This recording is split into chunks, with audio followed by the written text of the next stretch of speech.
el Evangelio o en la carta primera de Juan, capítulo 4, verso 16. Primera carta de Juan, capítulo 4, verso 16. Vamos a seguir con nuestra serie, Cartas de un Padre. Es el tema número 27 de esta serie. El título de esta mañana se titula Perfeccionando el amor. ¿Okay? Perfeccionando el amor.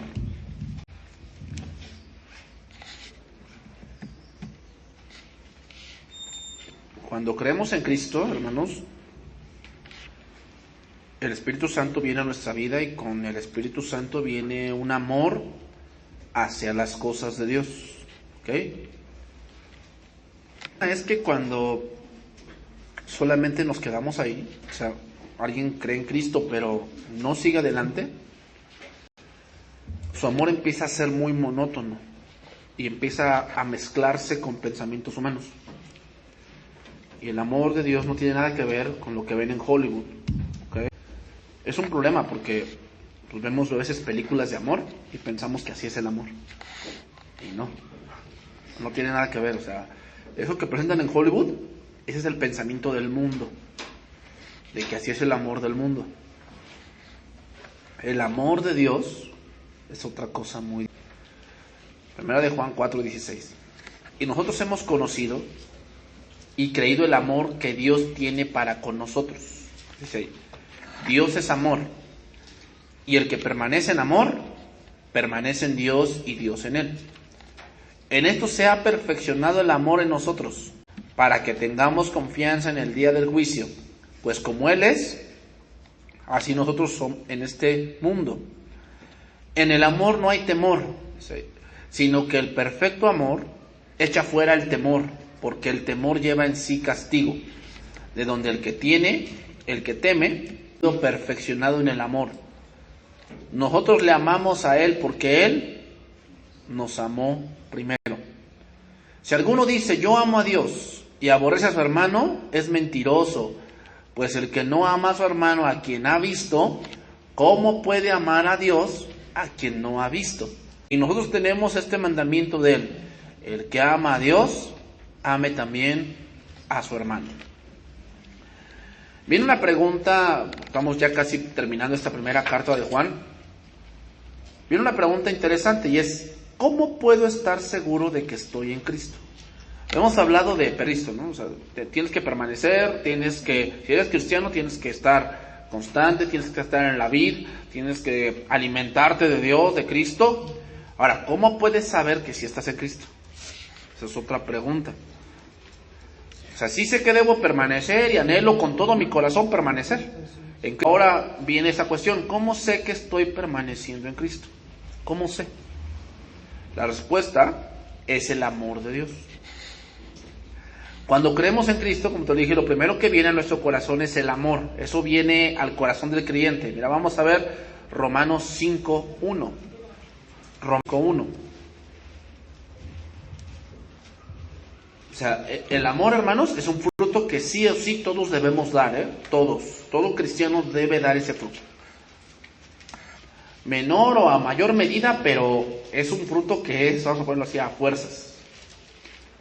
Por eso, el primer fruto del Espíritu es el amor. O sea, el amor es fundamental, o sea, es la base de todo. Si tú no tienes amor, no puedes dar fe, no puedes dar gozo, no puedes dar paz, O sea, tienes que tener amor.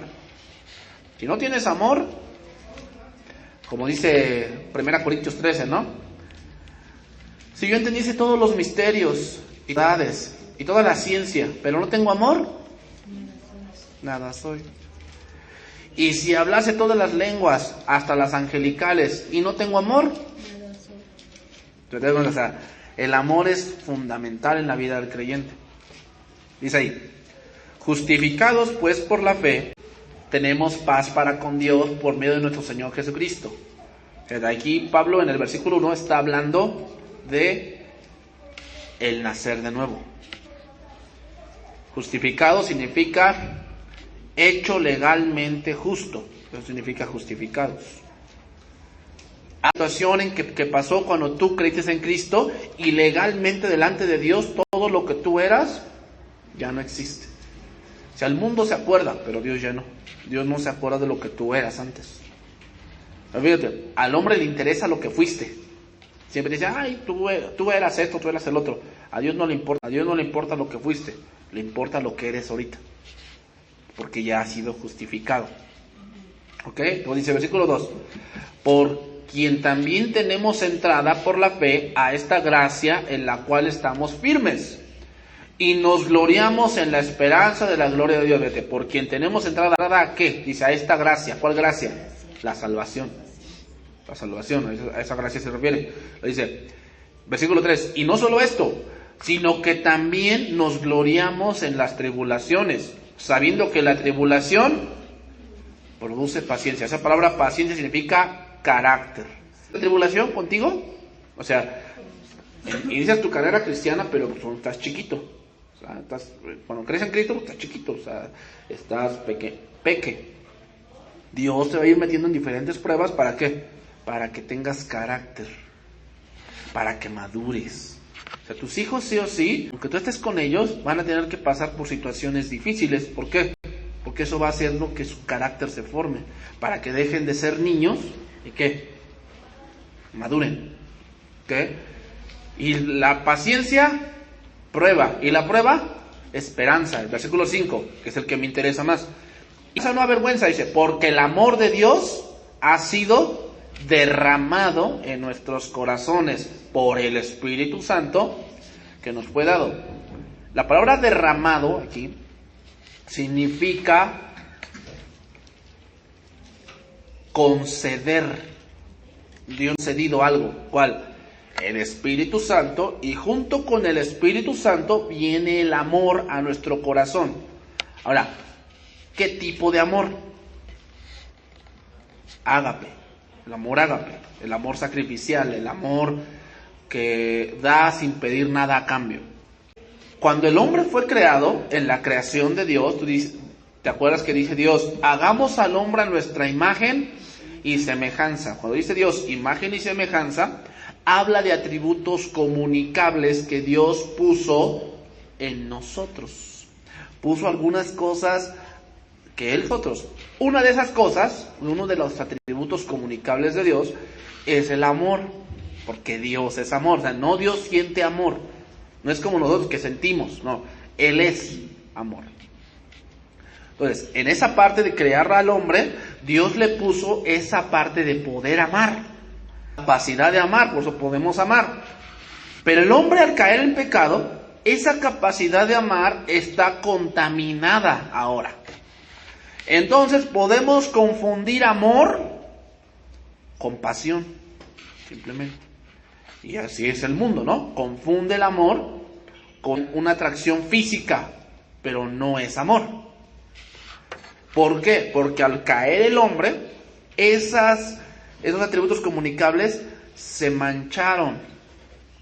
Tenemos la imagen de Dios, pero podemos ser manipulados por la carne y combinar el amor con la concupiscencia.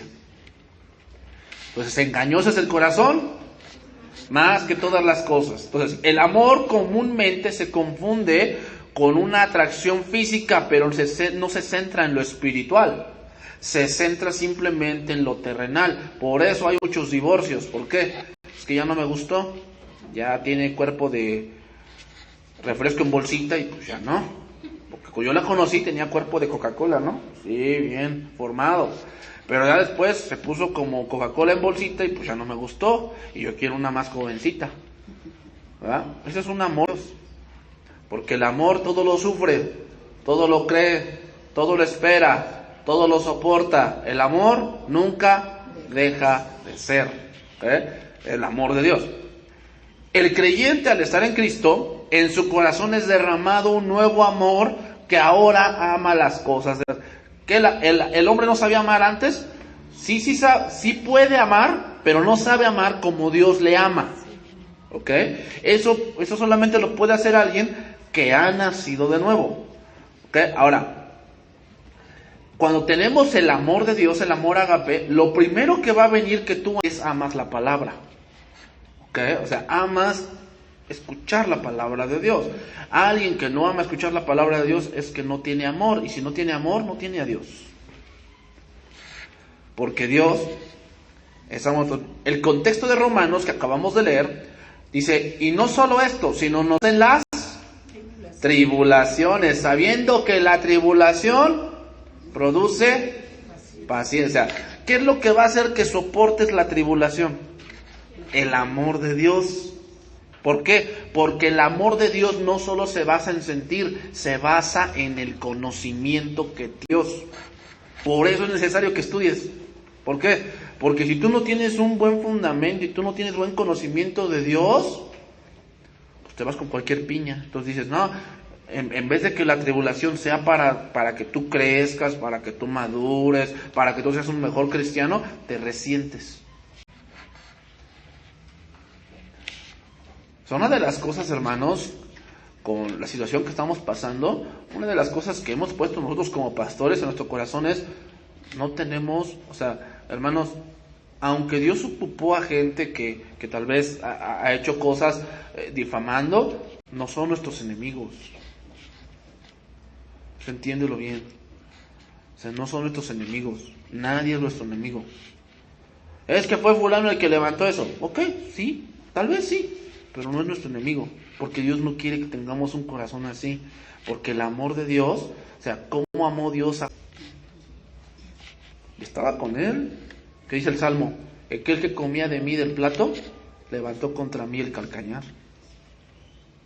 O sea, muchas veces de quien menos te imaginas, hermano, se va a levantar tu enemigo y te va a hacer daño, pero tú no tienes que tener eso de tener resentimiento contra alguien, porque eso no es de Dios. O sea, aunque estamos pasando por esta situación, no son nuestros enemigos. Eso tienes que entenderlo bien.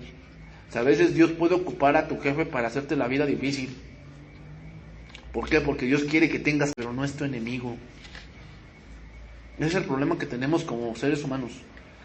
Que nos hicieron algo y entonces ya nos vemos como enemigos, ¿no? Entonces, a medida que vamos caminando en Cristo, nuestro amor debe madurar. ¿Ok? O sea, obviamente, si la prueba tocar a ti que tienes un poco más de tiempo en Cristo, no va a ser la misma que uno que acaba de llegar. Obviamente que no. La prueba para él va a ser un poco más chica, pero es de acuerdo a su capacidad. Pero tú también tienes que madurar. Ese es el punto que el apóstol Juan toca en estos versos. El amor debe ir madurando de tal manera con una seguridad plena de que estamos en Cristo. Juan 15:7, vamos a ver ahí.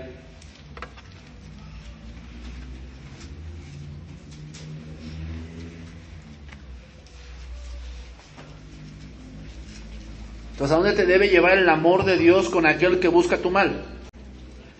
Los proverbios y romanos dicen, ¿no? Si tu enemigo tiene hambre, o sea, ¿quién te va a impulsar a hacer eso? O sea, ¿quién haría eso? De que aquel que te hizo un chisme, que te calumnió, que, no sé, te robó, te defraudó. Tú lo ves que te pide un taco, tú lo ves que anda hasta cenizo, que no tiene que llevarse a su boca, pero te hizo. ¿Qué te va a impulsar a hacer lo que otro no haría? El amor de Dios. Porque Dios te dio de comer a ti cuando tú deseabas las algarrobas de los cerdos, hablando del hijo pródigo. Y cuando regresó, lo vio de lejos su padre y dice, fue y lo abrazó. ¿Y qué le dijo el hijo? Padre, he pecado contra el cielo y contra ti, y ya no soy digno. Y lo dejó terminar cuando le dijo, traigan el mejor vestido y pónganle un anillo en su dedo y matad al becerro gordo y hagamos fiesta, porque mi hijo muerto era. Fíjate nada más, o sea, Dios nos amó a nosotros cuando nosotros no la amábamos a Él. Eso es lo que quiero que entiendan. O sea, el amor de Dios va mucho más allá de lo que tú sientas. El amor de Dios es algo espiritual, que solamente un hijo de Dios puede dar. Juan 15:7. Si permanecéis en mí y mis palabras permanecen en vosotros, pedid todo lo que queréis y os será. En esto es glorificado mi Padre, en que llevéis mucho fruto y así seáis mis discípulos.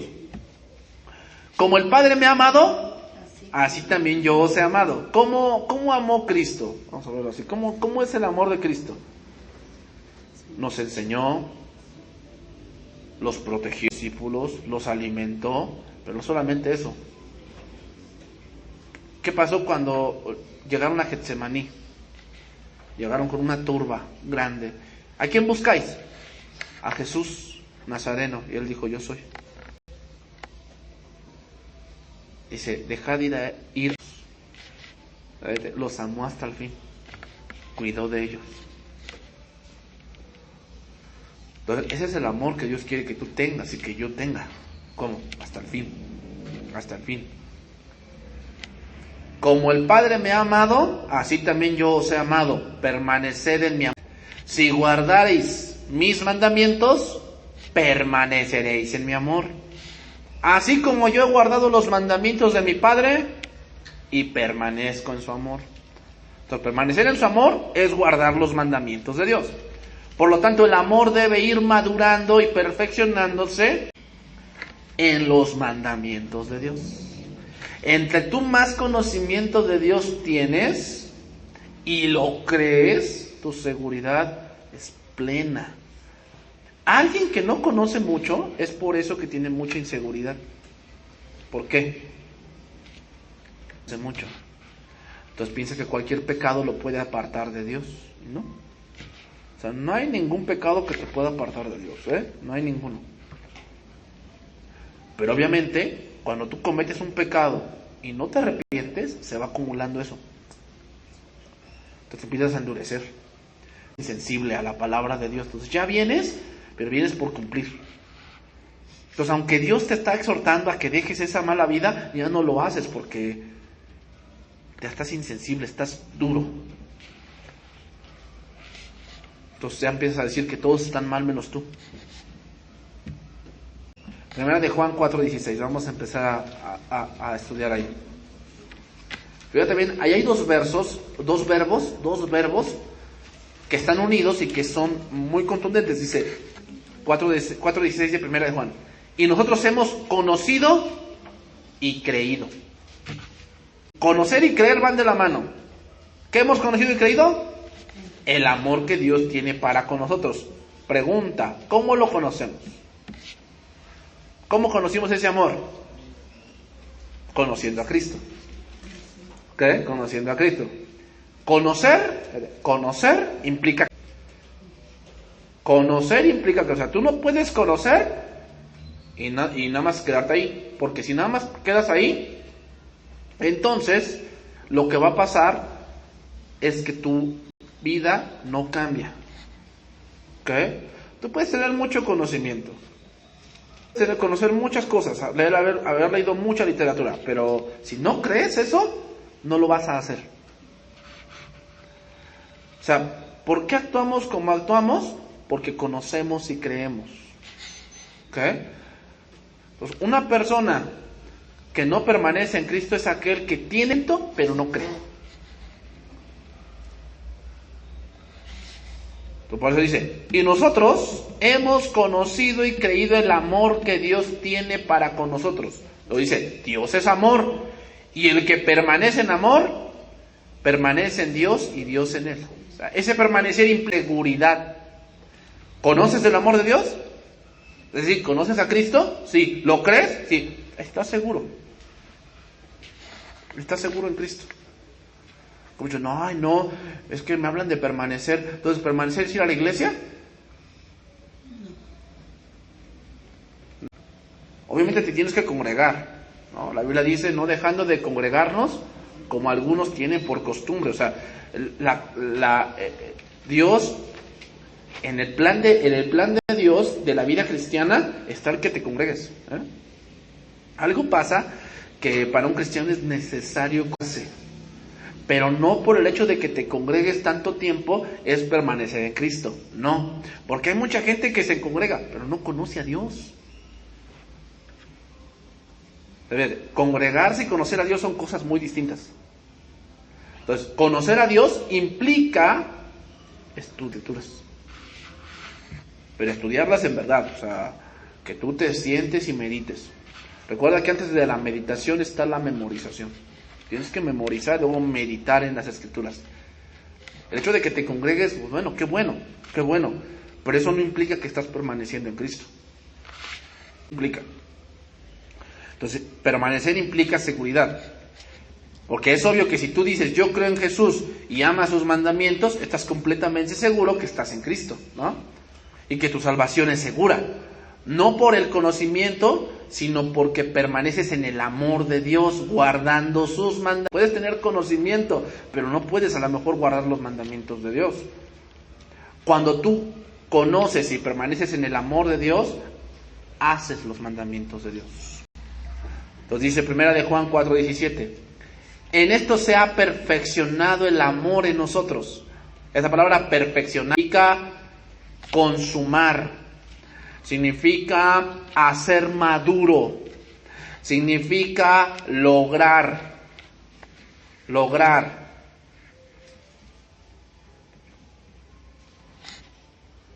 En esto se ha perfeccionado el amor de nosotros, para que tengamos confianza en el día del juicio. Aquí la palabra confianza significa franqueza, significa seguridad.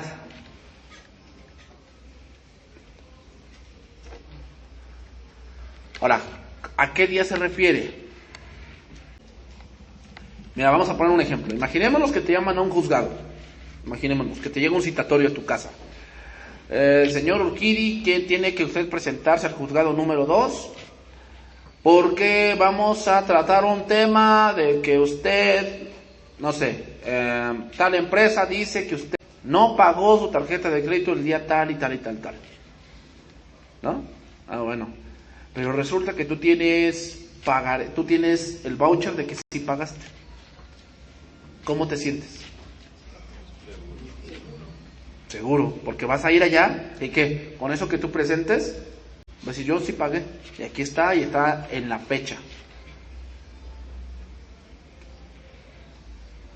Entonces, ¿cómo está alguien que anda en los mandamientos de Dios y que un día sabe que tendrá que dar cuentas? Seguro. Ahora, si andas en los mandamientos de Dios es porque tienes el amor de Dios.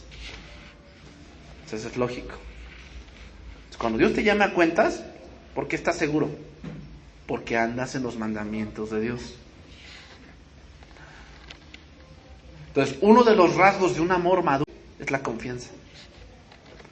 Fíjate, cuando inicia alguien en una relación, hombre-mujer, lo primero que tienen que pasar es eso. ¿Qué? Ay, es que ya no la vi por 2 días. Ay, ¿qué estará haciendo? ¿Me estará engañando? Pero conforme pasa el tiempo, ya vemos que hay una confianza muy fuerte.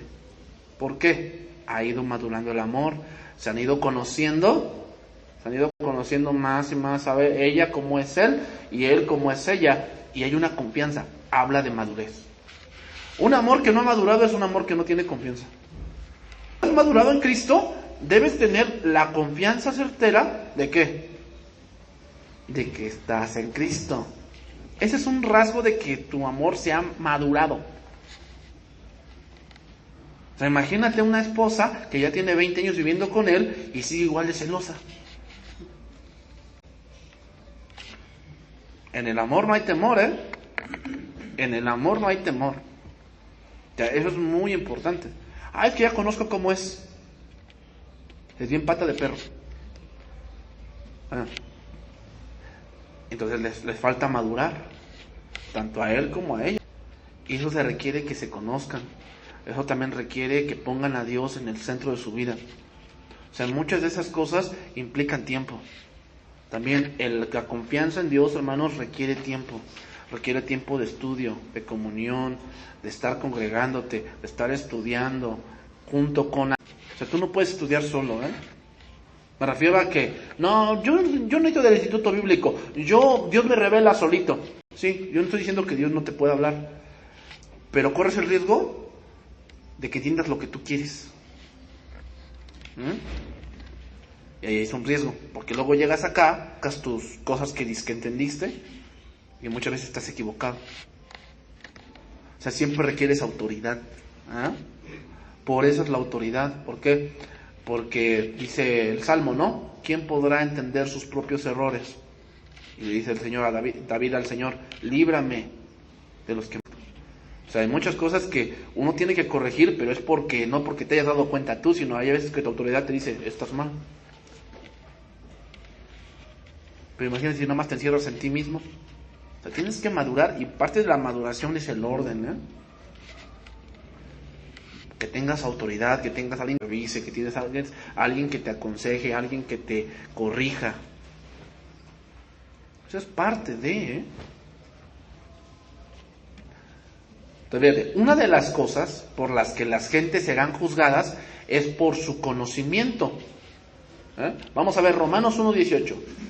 Vamos a tener confianza en aquel día, que fíjate, todas las gentes, en aquel día del juicio, delante de Dios, vamos a ser juzgados. Obviamente dice el libro de la vida, todo aquel que no cree en Cristo es condenado, pero también serán juzgados por las obras que hayan hecho. Pero dice, bueno, ¿y si él no sabía que eso era malo? Bueno, vamos a ser juzgados de acuerdo al conocimiento que tengamos. Mira lo que dice ahí, versículo 18, 1:18 dice, porque la ira de Dios se revela desde el cielo contra toda impiedad e injusticia de los hombres que detienen con injusticia la verdad. Porque de Dios se conoce, o sea, es algo que ya viene, que ya que todo hombre conoce algo de Dios, todo hombre conoce algo de Dios. Les es manifiesto, pues Dios se lo manifestó, se le llama la revelación general, se le llama. ¿Cuál es la revelación general? La creación. Esa es la revelación, o sea, todo hombre tiene esa revelación, que hay una perfección en la creación, los animales, las cataratas. Hay una catarata allá en Venezuela. ¿Has visto esa película de Up? Que ves esa casa que es globos. Esa catarata existe. Está en Venezuela. Esa catarata, o sea, existe. O sea, qué gran hermosura esa parte. Las cataratas del Niágara, si las has visto en fotografías, es algo impresionante. O sea, todo eso revela que hay un Dios. Dice ahí, porque las cosas invisibles de su eterno poder y deidad se hacen claramente visibles desde la creación del mundo, siendo entendidas por medio de las cosas hechas, de modo que no tienen, o sea, hay un conocimiento ahí. El hombre no tiene excusa de que diga no hay Dios, porque todo lo que está viendo y lo que estudia anuncia que hay Dios. Entonces, aunque sea ateo, el día que se presente delante de Dios, ¿por qué va a ser juzgado? Por su conocimiento. Imagínate un científico que estudia las células y sabe del el ARN, que las células se dividen, la curación de las células, que hay células muertas que se pueden activar con otras vivas, todo eso. Imagina que tiene todo ese conocimiento del cuerpo humano, de toda la creación de Dios, y llega delante de Dios y le dice, ¿por qué, teniendo todo ese conocimiento, por qué no creíste? Ay, es que no existías. Pero todo eso yo te lo mostré para que tú te dieras cuenta que yo estaba ahí. Por eso debes de conocer y creer. O sea, Dios no está peleado con la ciencia, hermano. Dios no está peleado con la ciencia. O sea, si tú estudias matemáticas, ciencias exactas, química, física, biología, te vas a dar cuenta de cosas impresionantes. El problema con el hombre es que conoce, pero no cree en el Dios que hizo todas esas cosas. Y ahí hay un error. Cuando tú nada más conoces, pero no crees, te va a llevar al orgullo, porque piensas que tú lo puedes hacer. Los gnósticos así eran. Tenían conocimiento, pero no creían. ¿Qué seguridad tendrían para aquel día? Pues ninguna, más bien habría temor. Entonces la perfección del amor empieza por ir conociendo, pero a la vez vamos creyendo lo que conocemos, en este caso Jesús. Pero viene el lado contrario, ¿no? En el amor no hay temor. O sea, a ver, tienes conocimiento y crees. Entonces, al creer, haces los mandamientos de Dios. Entonces, viene algo a tu vida cuando estás caminando los mandamientos de Dios. ¿Cuál? Que no tienes temor. A ver, ¿por qué la gente no se quiere morir? Tiene miedo. ¿De qué? Sí, o sea, tiene miedo de irse, pero ¿por qué? Una cosa es no conoce lo que viene después, y otra, tiene miedo de enfrentarse con su creador. Si tú has leído de Freud, ¿no? Se murió de sífilis. Que Freud era un ateo, precursor de la psicología. Pero Freud, cuando ya se iba a morir, tenía miedo de morir. ¿Por qué? Porque inconscientemente al final él sabía que siempre estuvo equivocado. Conocimiento. Sabía. Y a pesar de que sabía que había un Dios, se negaba a sí mismo creerlo. Cuando llegó el día de su muerte tenía miedo de enfrentarse a Dios, porque sabía que él era culpable de tanta insensatez que él había hecho. O sea, un hombre muy inteligente, precursor de la psicología y todo aquello. Él hizo muchos libros, muchos tratados estudiando al hombre, sí. Pero como no creyó, tiene miedo. Pero alguien que conoce y cree en el amor, no hay temor. Sino que el perfecto amor, ¿cuál es el perfecto amor? El que tiene confianza, el que ha madurado, el que conoce y el que cree. Que son rasgos del amor que es maduro. O sea, si tú tienes un amor maduro por tu esposo, por tu esposa, pues primeramente debes creer en ella. Debes tenerle confianza. ¿Qué más? Debes conocerla. O sea, si no la conoces, entonces, ¿qué tipo de seguridad tienes de ella? Y ella te debe conocer a ti. Ella debe conocer cuál es el password de tu celular. Porque si no le escondes algo, entonces ella empieza a tener temor. Ella empieza a tener temor. Porque a ver, ¿por qué motivo no me da la contraseña de su celular? No, pero es que es personal. Bueno, se supone que tú y ella son una misma carne, ¿no? Se supone que viven iguales, en una misma casa, duermen en la misma cama. Digo, porque eso empieza a fracturar tu matrimonio. Y en el amor no hay temor. ¿Ah? Si estás haciendo algo malo, si estás escondiendo algo, entonces tienes temor. ¿Por qué? Porque no andas en el amor, andas en otra cosa. En el amor no hay temor, hermano. ¿Ah? ¿Por qué alguien tendría temor de Dios? ¿Qué pasó con Adán? ¿Cuándo tuvo miedo? Cuando pecó. Señor, oí tu voz y tuve miedo y me escondí. ¿Por qué te escondes? ¿Por qué andas en el amor? Ya te respondes tú.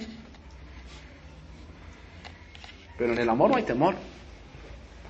Sino que el perfecto amor, o sea, el perfecto amor habla de que el que anda caminando en los mandamientos de Dios echa fuera el temor. Porque el temor lleva en sí castigo. Es decir, que alguien que no está caminando en el amor de Dios y que anda haciendo cosas chuecas, ¿qué le espera al final? Castigo. Es por lo que muchos a veces dejan de venir a la iglesia. ¿Por qué? Tienen temor de que están haciendo sus cosas, de que luego vienen con la amante, de que luego andan haciendo cosas compuestas y vienen acá y bien cómo vienen, con temor. Donde el que teme, dice, no ha sido perfeccionado. Es un rasgo. Alguien que piensa que puede engañar a Dios es un rasgo de que su amor no es perfecto. Entonces, esa clase de amor, en la clase de amor de Dios no hay temor. Entonces, ¿temor a qué? Al juicio. Seguimos ahí, ahora, Romanos 2:1. Dice ahí, Por lo cual eres inexcusable, oh hombre, quien quiera que tú seas que juzgas, pues en lo que juzgas a otro te condenas a ti mismo, porque tú que juzgas haces lo mismo. Mas sabemos, otra vez, sabemos que el juicio de Dios es contra todos los que practican tales cosas, es según verdad. Y piensas esto, oh hombre, tú que juzgas a los que tal hacen y haces lo mismo, que tú escaparás del juicio de Dios, o menosprecias las riquezas de su benignidad, paciencia y piedad, ignorando que su benignidad te guía al arrepentimiento, pero por tu dureza y por tu corazón no arrepentido, o sea, no cree, tiene conocimiento, lo sabe de Dios, por lo tanto juzga. Que muchos no andan en el camino de Dios, pero él no quiere caminar porque no cree. Dice, ahora para ti mismo, ira, para el día de la ira y de la revelación del justo juicio de Dios, el cual pagará a cada uno. ¿Por qué obra de esa manera? Porque es el conocimiento que tiene. ¿Ok? Vida eterna a los que perseverando en bien hacer, buscan gloria y honra, pero ira y enojo a los que son contenciosos. O sea, ¿quién es un contencioso? Pues el que el amor no ha sido perfeccionado en su vida. Dice, y no obedecen a la verdad, sino que obedecen a la injusticia. Tribulación y angustia sobre todo ser humano que hace lo malo, primeramente y también el griego. Pero gloria y honra y paz a todo el que hace lo bueno, al judío primeramente y también al griego. Porque no hay acepción de personas para con Dios. Porque todos los que sin ley han pecado, aquí ley significa conocimiento. Todos los que sin conocimiento han pecado, ¿conocimiento de qué? O sea, hay muchos que no tienen conocimiento amplio de Dios, pero lo tienen. O sea, lo tienen. O sea, hay gente tal vez que no se metió a un seminario, ni se metió a un instituto bíblico. Sin embargo, eso no quiere decir que no conozcan de Dios. Mira, hay adolescentes que tal vez no estudian mucho de la Biblia. En algún momento su papá les enseñó de Dios, ¿o no? Poco o mucho, pero les enseñó. Y ese conocimiento cuenta. Y delante de Dios tendrás que dar cuenta tú como adolescente, como jovencito, de ese conocimiento poco o mucho que tengas de Dios. Lo vas a tener que dar. Aquí tal con que yo no sabía. No, sí sabías. Sabías que eso era malo y aún así lo hiciste, ¿verdad? No, sí lo hice. Pero no conocía mucho de Dios. Eso no importa, lo sabías. Entonces Dios te va a juzgar por eso. Entonces, ¿andas en el perfecto tus papás? ¿Cómo se demuestra eso? Que en el poco o mucho conocimiento que tú tengas, obedeces. Ese es el punto. O sea, muchas veces no tenemos a lo mejor mucho conocimiento, pero sabemos que salarme de la escuela es malo. Yo lo sé. Y no necesitas ir a un seminario para saberlo. Lo sabes. Porque tu papá está depositando su confianza, está depositando su cariño y su dinero en tu educación. Para que tú respondas. Si no tienes el perfecto amor de Dios, ¿cómo respondes? Llega la boleta y reprobaste 5. ¿Por 5 materias? Es que no sabía que salirme reprobaba. Bueno, sí sabías. Sí sabías. Yo no sabía que tener novio en la escuela era malo. No te envía a eso. Yo te envié a estudiar. No te envié a buscar novio. Es que yo no sabía. No, sí sabías. O sea, no requieres ir a un seminario para saber eso. Lo sabes. Y Dios te va a juzgar por eso. Dios te va a juzgar por eso. Así de que, entonces si se muere un chico de 15, de 14, pues Dios no lo puede juzgar tan duro porque... ¿Tanto? No, sí sabía. Porque lo que se conoce de Dios, su eterno poder y deidad, claramente les es manifiesto, pues Dios se lo manifestó. Entonces imagínate, conocer más de Dios implica un compromiso. Porque entre más conozcas de Dios, Dios te va a juzgar más duramente que conoces más. Entonces no voy a conocer más. Entonces por eso no me meto, porque no tenga más responsabilidad. No, ahí viene otra parte. Si tú decides voluntariamente no conocer de Dios, también serás juzgado por eso.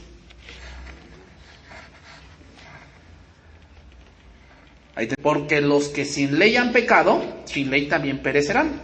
Y todos los que bajo la ley han pecado, por la ley serán juzgados. Porque no son los oidores de la ley los justos, o sea, los que conocen, sino los hacedores. O sea, conocimiento y creer. ¿No? Conocimiento y creer. Pues estás certero de que ¿a qué te envían a la escuela? ¿A estudiar? ¿Lo crees? ¿Lo crees? Es otra cosa. Tienes el conocimiento a que te envían, ¿verdad?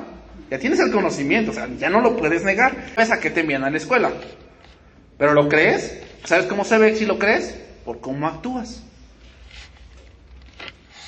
Ahí se ve si lo crees. Si no lo crees, por eso pues me llegan a mí a mis oídos que haces esto, haces el otro, no terminas, andas papaloteando. Bueno, entonces quiere decir que no. Tienes el conocimiento, pero no crees. ¿Conoces que tienes que conocer más de Dios? Sí, sé. Si no, mi vida necesita más conocer de Dios. ¿Pero por qué lo crees o no lo crees? ¿Por qué? ¿Cómo se ve? Porque cuando los gentiles no tienen ley, hacen por naturaleza lo que es de la ley. Estos, aunque no tengan ley, son ley para sí mismos. O sea, no necesitan, como digo, no se necesitan meter a un seminario, a un instituto para saber que eso es malo. Lo saben. Dando la obra de la ley escrita en sus corazones, dando testimonio a su conciencia y acusándoles o defendiéndoles sus razonamientos. En el día en que Dios juzgará, ¿qué los acusa y defiende? Su conciencia. O sea, si hicieron lo bueno, ¿tendrán temor? ¿No? O sea, ¿cómo se pone el joven cuando le dicen, entrega de calificaciones la próxima semana, aquí está el citatorio para sus padres, llévenselo? Está pensando, híjole, ¿se lo doy o no se lo doy? Es que con este profe, la verdad, ni entregué nada. Y yo sé que me va a poner el 0, me va a poner el... Cuando vea el 5 mi mamá, mi papá me va a dar una cueriza, pero... Híjole, ¿qué hago?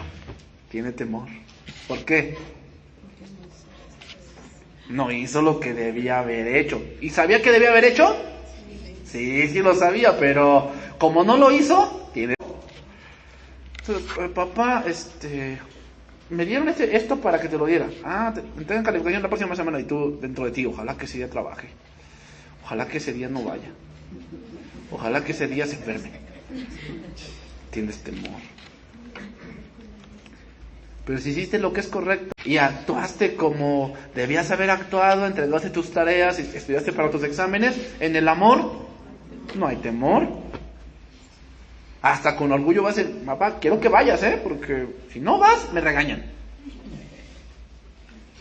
¿Verdad? Porque en el amor no hay temor.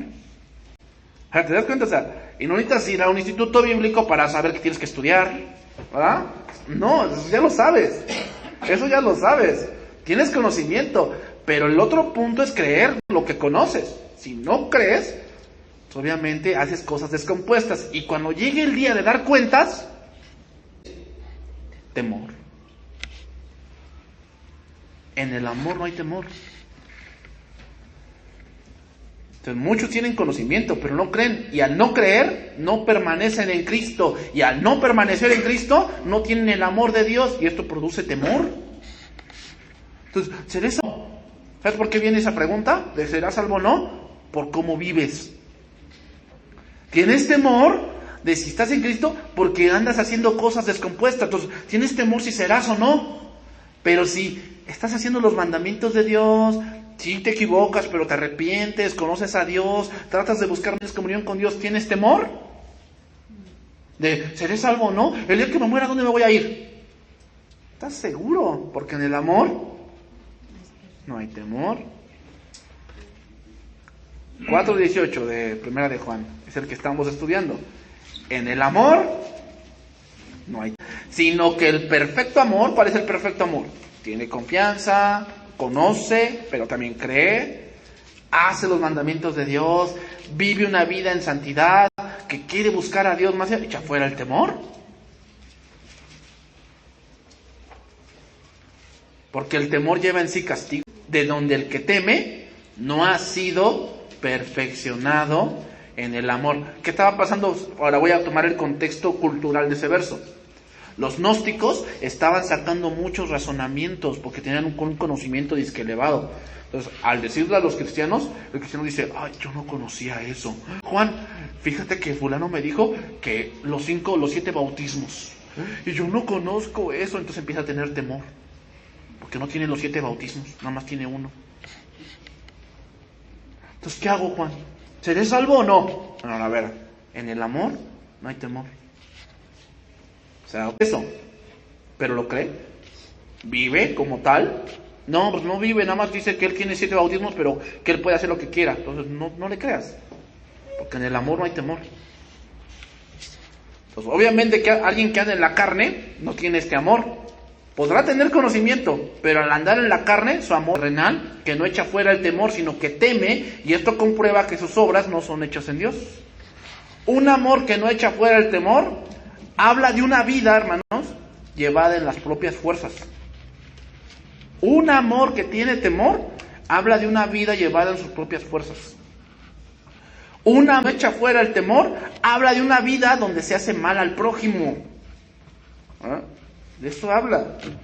Un amor que no echa fuera el temor, habla de una vida que se caracteriza por querer ocultar el pecado y no confesarlo.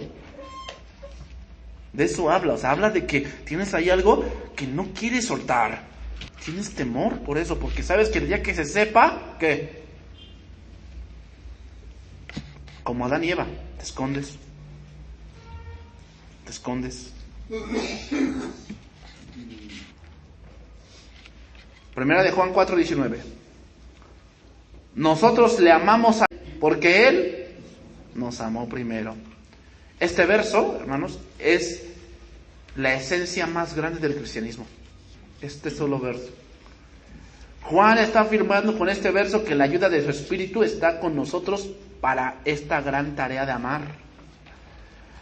Al creer, ese amor está activo en el creyente para amar como Él ha sido amado.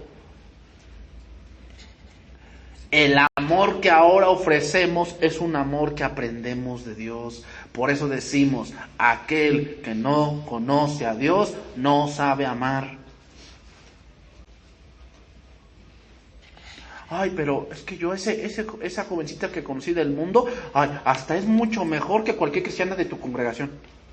Pues di lo que tú quieras.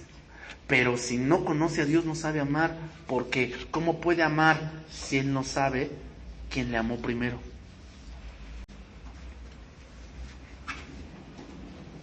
Así que dime todo lo que tú quieras, que Él es lo mejor que te ha pasado en tu vida, que Él es lo más hermoso, que te ama como a ninguno, siempre te da cosas, dime lo que tú quieras. Pero si no conoce a Dios, no sabe amar. Porque Él va a ser un reflejo de lo que Él está creyendo. Ahí anótale Juan 3:16 al 21, es un versículo que tú conoces, ¿no? Porque de tal manera amó Dios al mundo, que ha dado a su Hijo unigénito para que el que en Él cree no se pierda, mas tenga vida eterna. Porque no envió Dios a su Hijo al mundo para condenar al mundo, sino para que el mundo sea salvo por Él. El que en Él cree no es condenado, pero el que no cree ya ha sido condenado, porque no ha creído en el nombre del unigénito Hijo de Dios. Y esta es la razón, que la luz vino al mundo, y los hombres amaron más las tinieblas que la luz, porque sus obras eran malas. Porque todo aquel que hace lo malo aborrece la luz y no viene a la luz para que sus obras no sean reprendidas. Mas el que practica la verdad viene a la luz para que sea manifiesto que sus obras son hechas. O sea, esos dos versos enfocan en el amor no hay temor. ¿Por qué? Porque aquel que hace lo malo no viene a la luz. ¿Por qué? Porque tiene temor. Pero aquel que anda en la luz, viene a la luz para que sea manifiesto que sus obras son hechas en Dios. 2 Corintios 5:14.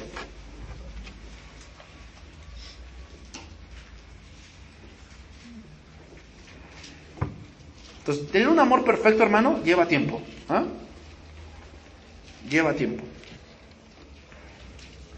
Tener un matrimonio sólido, lleva tiempo. Lleva tiempo. Tener hijos sólidos en Cristo lleva tiempo.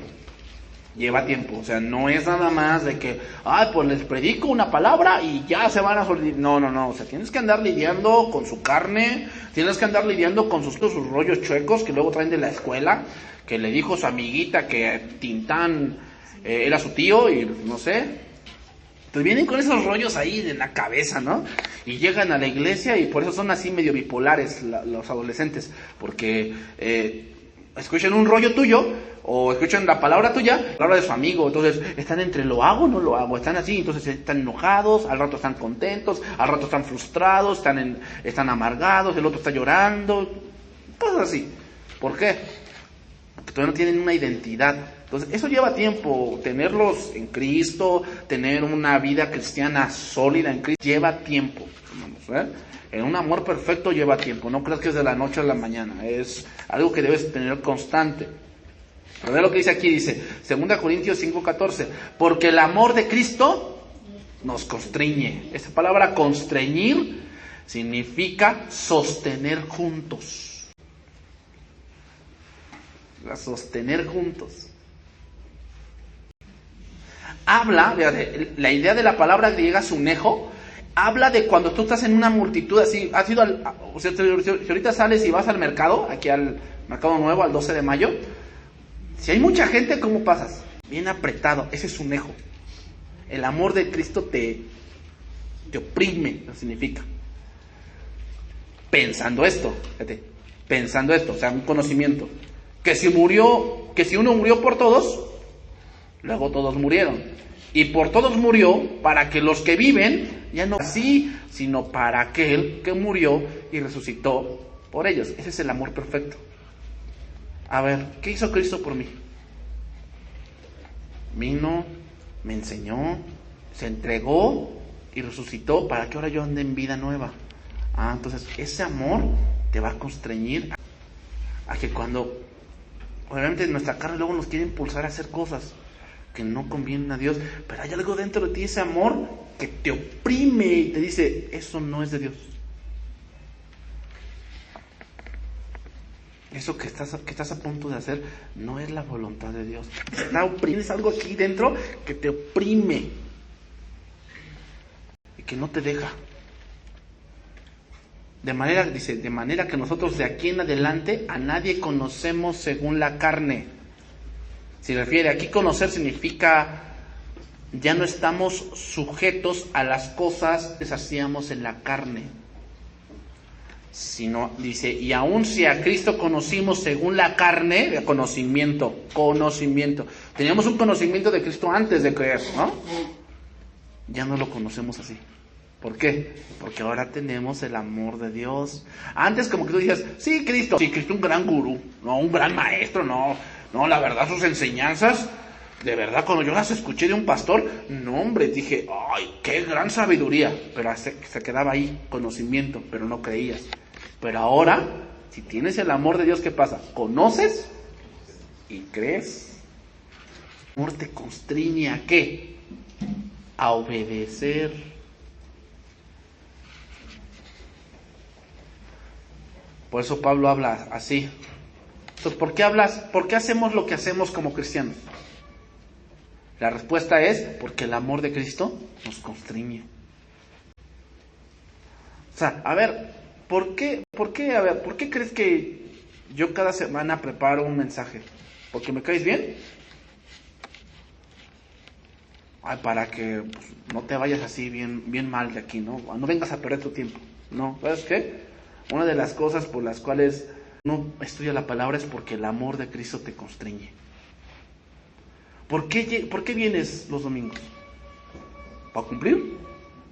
No, me imagino yo que algo dentro de ti te constriñe, que te dice que tienes que congregarte, que tienes que ir a aprender su palabra, ¿no? No creo que vengas, sino algo te constriñe en tu corazón, ¿o no? ¿Por qué amas a tu esposa? Porque hay algo de ti que te constriñe, que te aprieta dentro de ti y dices, no, ella es mi esposa y tengo que cuidarla. Algo te constriñe. ¿Por qué cuidas de tus hijos? ¿Por qué les das lo que necesitan a tus hijos? Porque muchas veces lo que tú les das no se lo merecen, ¿o sí? Porque tú a veces quisieras que él reprobó la materia y no le quieres dar de comer, ¿o no? Pues ahora que se aguante. Algo te constriñe, ¿o no? Y das cuando él no se lo merece. Y lo perdonas cuando él a veces ni siquiera llega y te dice, mamá, perdóname. Y tú ya lo perdonaste, algo te constriñe, ¿o no?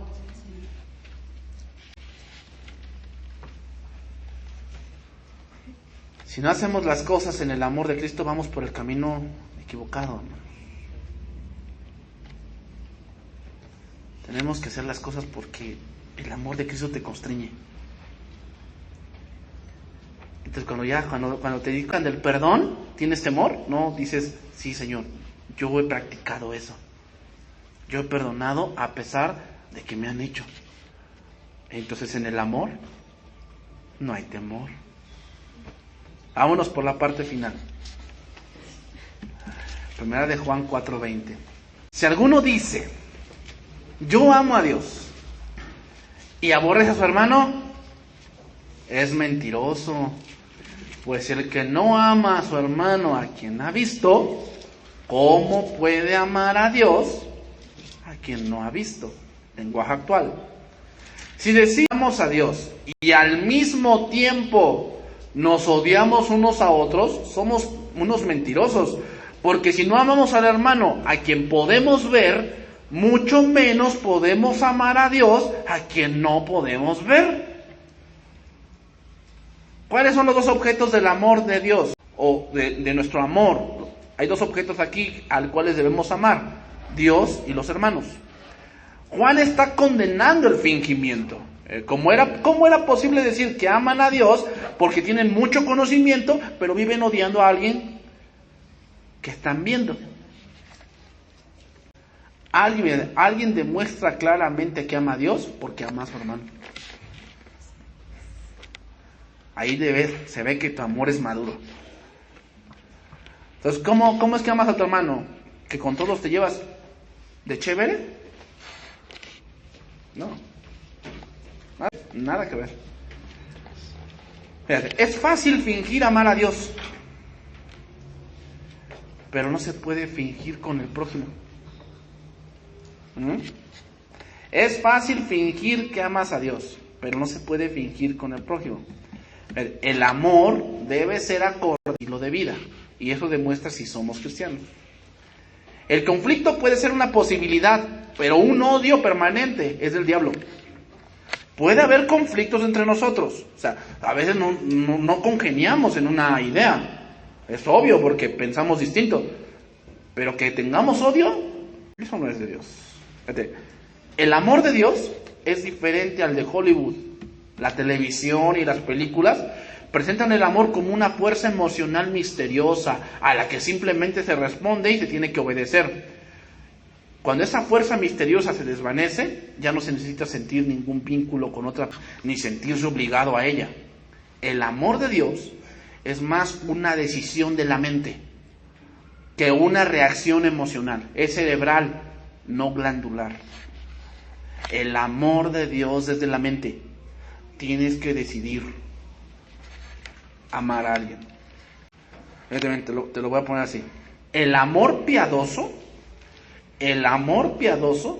es la voluntad de incomodarse uno mismo para proporcionarle algún beneficio a otro. Es el amor piadoso, o sea, que te incomodas, o sea, es decir, no incomodarte de que, ay, porque tengo que dar eso, no, sino que pierdes tu propia estabilidad porque ella esté bien. Mira, te voy a poner varios ejemplos de cómo se ve este amor. Cuando un cristiano casado decide quedarse cónyuge después de que la diversión del matrimonio, entiéndase lo íntimo, ha pasado. O sea, imagínate tú, mujer, que tu esposo, pues, ya no es viril. Ya no puede. Y tú estás 45 años. ¿Vas a permanecer con él? Pues tú todavía estás joven. ¿Sabes que los estudios científicos dicen que una mujer no envejece en su aparato reproductor femenino? No envejece esas partes, aunque ella tenga 80, 90 años y por fuera, ahí mismo ella no está envejecida. ¿Y qué pasa si eres joven y tu esposo ya no puede? ¿Lo vas a dejar? ¿Qué pasa si ella está enferma y tú? Piénsale. Ese es el amor de Dios. ¿Cómo puedes amar a Dios a quien no has visto si a tu prójimo no lo amas? Otro ejemplo. Cuando alguien renuncia a su libertad, viajes de vacaciones durante años con el fin de cuidar a un pariente anciano.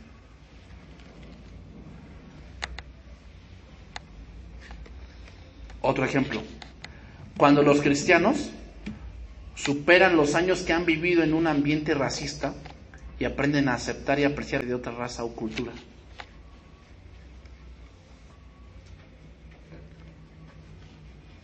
Cuando un padre ve con gusto que todo su dinero se va en lecciones de piano, en frenos o cualidades dentales, en matrículas en lugar de palos de golf, y después no se queja de él. Cuando una pareja que ya tiene una carga de responsabilidades decide poner otro plato en la mesa y acoger temporalmente a un niño abandonado. Ese es el amor de Dios.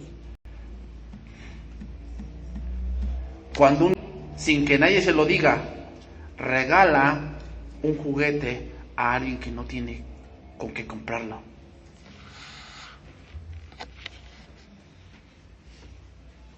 Hay una conexión invisible entre la fe real y las acciones amorosas. Hay una conexión invisible entre la fe real y las acciones amorosas. ¿Cómo puede decir que alguien que se sostiene como viendo al invisible cuando su hermano que lo ve no lo ama? ¿Cómo puedes decir tú que obedeces a Dios si a tu coordinador que lo ves no lo obedeces? ¿Cómo puedes decir tú que obedeces a tus padres, tu maestro que lo ves no lo obedeces? Ahí te ve tu amor. O sea, el amor no sea de palabra, sino en verdad. ¿Sabes cuándo se ve más tu amor por otra persona? Cuando esa persona no. Ahí es donde se ve. Porque obviamente cuando tú estás con tu esposa o con tu esposo, pues hay amor y paz y ay, mi amorcito y todo lo que tú quieras.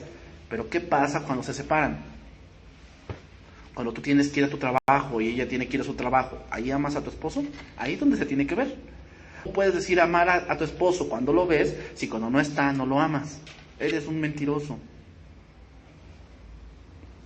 Entonces nadie puede decir que ama a Dios y al mismo tiempo aborrece a su hermano, porque ¿cómo es que ama a Dios a quien no ha visto, si a su hermano que lo ve, no lo ama?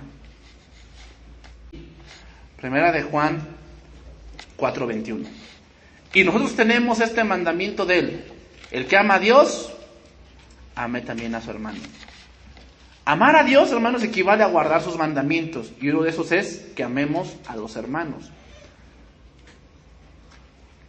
Nadie amar a Dios si el odio a su hermano lo está consumiendo. Nadie puede amar a Dios si el odio a su hermano lo está consumiendo. La hipocresía, hermanos, es un problema terrible para los cristianos. Es un problema terrible, porque puede enmascarar una enfermedad o hasta la muerte misma.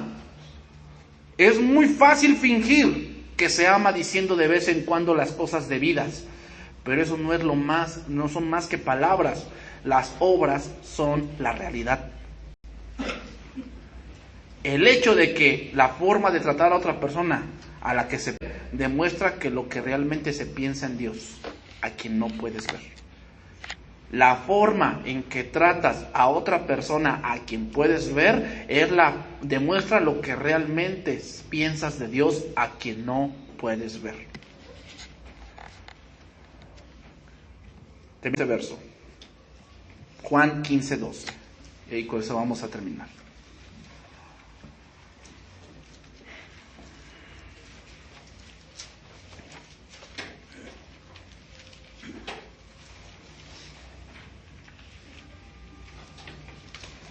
Juan 15:12.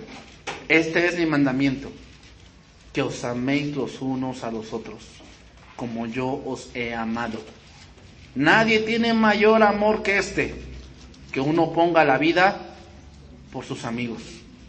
Vosotros sois mis amigos, si hacéis lo que yo os mando. No os llamaré siervos, porque el siervo no sabe lo que hace su señor, pero os he llamado amigos, porque todas las cosas que oí de mi Padre, os las he dado a conocer, a conocimiento. ¿Y cómo permanecemos? Creyendo. No me elegisteis vosotros a mí, sino que yo os elegí a vosotros, puesto para que vayáis y llevéis fruto, y vuestro fruto permanezca, para que todo lo que pidierais al Padre en mi nombre, Él os lo dé. Esto os mando, que os améis unos a otros. Vamos a orar, hermanos.